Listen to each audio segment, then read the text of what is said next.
Teka, baka hindi mo pa nagagamit yung Excel function na to sa Excel. Curious ka, no? Tara, ibigay ko sa'yo. Akala may sample data na ako dito ng pangalan, number sa column B. Under sa column C, nandyan yung clients ko. Gusto ko mag-reflect dyan yung mga name at number sa column C para sa name, sa column D para sa number. Ayan o.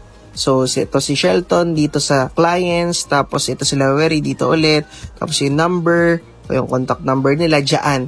Kung ganyan yung ginagawa mo, nako, maabutin tayo ng siyam-siyam at OTY pa tayo. So, nag-undo muna ako dito, pakita ko na sa inyo. So, dito, i-highlight mo lang yung data, i-Control G mo, press mo lang sa keyboard, tapos punta ka sa special, click mo tong constants, tapos itira mo dyan yung text. Okay? I-uncheck mo yan, tapos tira mo text, tapos click OK. Hin-highlight niya, i-Control C mo na, at i-paste mo dito sa clients mo na category. Nakita nyo? Basic, di ba? Tapos, i-highlight mo naman ulit ito para sa ating contact number. I-Control G mo lang ulit para pumunta ka sa Go to, Special, Constant. Itira mo ngayon dito yung numbers. Okay? Tapos, click OK mo lang yan. Highlight niya yung mga numbers. Control C. I-paste mo na dito. Control V. Nakita nyo? Basic lang, di ba? I hope nakatulong sa'yo yung technique na to.